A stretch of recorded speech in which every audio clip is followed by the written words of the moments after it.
ശ്രീ ശ്രീജിത്ത് പണിക്കർ, ഈ റാണി ജോർജ് പോയി ഈ എഗ്രിമെന്റിൽ ഒപ്പുവെക്കുന്നുണ്ടല്ലോ, വളരെ കൃത്യമായി സമ്മതം അറിയിക്കുന്നുണ്ടല്ലോ. അപ്പോൾ ഇത് CPI അറിയാതെയാണ് എന്നൊക്കെ നമുക്ക് പറയാൻ കഴിയുമോ?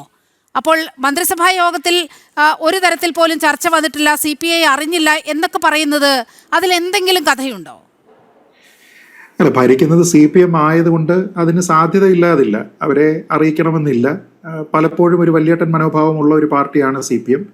പക്ഷേ CPI ഈ പല വിഷയങ്ങളിലും എതിർപ്പ് പ്രകടിപ്പിക്കാറുണ്ട്. കൺവെൻഷനലായിട്ട് നമ്മൾ കണ്ടിട്ടുണ്ട്. അത് മാവോയിസ്റ്റ് വേട്ട ഉൾപ്പെടെ ഇങ്ങനെ ഏറ്റവും അവസാനം നമ്മൾ ആയുഷ്മാൻ ആരോഗ്യമന്ത്രിൽ വരെ അവരിങ്ങനെ സടകുടഞ്ഞെണീറ്റ് അതിശക്തമായിട്ടുള്ള പ്രതിഷേധം നടത്തുന്നത് നമ്മൾ കണ്ടതാണ്. കോൺഗ്രസോ ഒക്കെ എതിർക്കുന്നതിനേക്കാൾ കൂടുതൽ പലപ്പോഴും CPI ആണ് എതിർത്തിട്ടുള്ളത്. പക്ഷെ ഒരു സമയത്തും അവരുടെ മുന്നിൽ മുട്ടുമടക്കുന്നതിന് വേണ്ടിയിട്ട് CPM തയ്യാറായിരുന്നില്ല. ആദ്യമായിട്ടാണ് ഒരു പക്ഷേ ഇങ്ങനെ വരുന്നത്. അപ്പോൾ CPIയുടെ തന്നെ ഇന്റഗ്രിറ്റി അവിടെ ചോദ്യം ചെയ്യപ്പെടേണ്ടതുണ്ട്. കാരണം നിങ്ങൾക്ക് ഇങ്ങനെ വലിയ സമ്മർദ്ദം പ്രയോഗിച്ച് CPMനെ നിങ്ങളുടെ പരിധിക്ക് കൊണ്ടുവരാമെങ്കിൽ എന്തുകൊണ്ടാണ് ആയുഷ്മാൻ ആരോഗ്യമന്ത്രിലും നിങ്ങൾക്ക് ഇതേപോലെയുള്ള കുറേ ആക്ഷേപങ്ങൾ ഉണ്ടായിരുന്നല്ലോ, ആ കാര്യങ്ങൾ നടപ്പിലാക്കി എടുക്കുന്നതിന് വേണ്ടിയിട്ട് നിങ്ങൾക്ക് എന്തുകൊണ്ട് കഴിഞ്ഞില്ല എന്നൊരു ചോദ്യം അവിടെ പ്രസക്തമാണ്.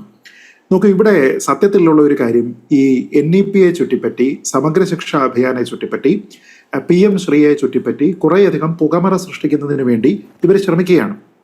അപ്പോൾ അതിനു വേണ്ടിയിട്ട് ഇവർ BJPയുടെ മുൻ സംസ്ഥാന അധ്യക്ഷനാണ് സിലബസ് തീരുമാനിക്കുന്നത് എന്ന രീതിയിലത്തേക്കുള്ള ഒരു പ്രചരണം നടത്തുന്നതിന് വേണ്ടിയിട്ട് അവർ ശ്രമിക്കുന്നു.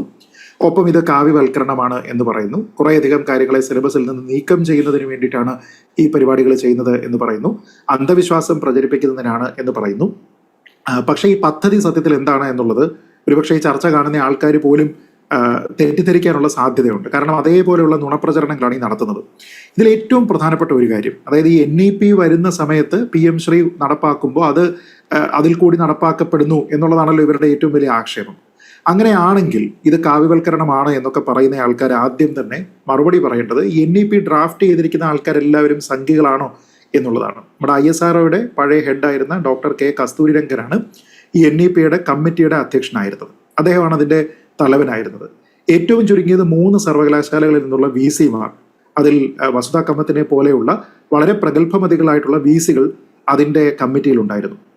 ഇനി അതിൻ്റെ ഡ്രാഫ്റ്റിങ്ങിന് വേണ്ടിയിട്ടുണ്ടായിരുന്ന ഒരു സബ് കമ്മിറ്റി നോക്കിക്കഴിഞ്ഞാൽ അതിൽ അസിം പ്രേംജി യൂണിവേഴ്സിറ്റിയിൽ ഉണ്ടായിരുന്ന ഒരു വൈസ് ചാൻസലർ ഉൾപ്പെടെയുണ്ട്. ഇത് കൂടാതെ വിദ്യാഭ്യാസ വിചക്ഷണന്മാരായിട്ടുള്ള വിദേശത്ത് നിന്നുള്ള, അതായത് ഈ Brandon fraud professor of mathematics പോലെയുള്ള പ്രിൻസ്റ്റൺ സർവകലാശാലകളിൽ നിന്നുള്ള ആൾക്കാർ വരെ അംഗങ്ങളായിരുന്ന, ഇനി ന്യൂനപക്ഷ വിഭാഗത്തിൽ നിന്നാണെങ്കിൽ പോലും മസർ അലിയെ പോലെയുള്ള, ഷക്കീല ഷംസൂനെ പോലെയുള്ള ആൾക്കാരൊക്കെ തന്നെ അംഗങ്ങളായിരുന്ന ഒരു കമ്മിറ്റിയാണ് ഈ NEP ശുപാർശ ചെയ്യുന്നത്.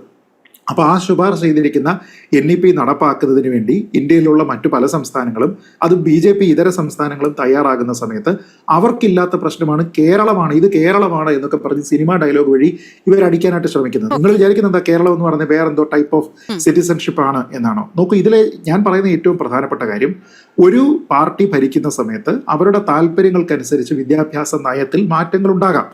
അത് സ്വാഭാവികമാണ്. അതിനു വേണ്ടി കൂടിയാണ് അവരെ തെരഞ്ഞെടുത്ത അധികാരത്തിൽ ഏറ്റിയിരിക്കുന്നത്, അല്ലേ? ഇപ്പോൾ ദേശസുരക്ഷയുമായി ബന്ധപ്പെട്ട് CPMന് ഒരു കാഴ്ചപ്പാടുണ്ടാകും, ആം ആദ്മി പാർട്ടിക്ക് ഉണ്ടാകും, കോൺഗ്രസിനുണ്ടാകും, BJPക്ക് ഉണ്ടാകും.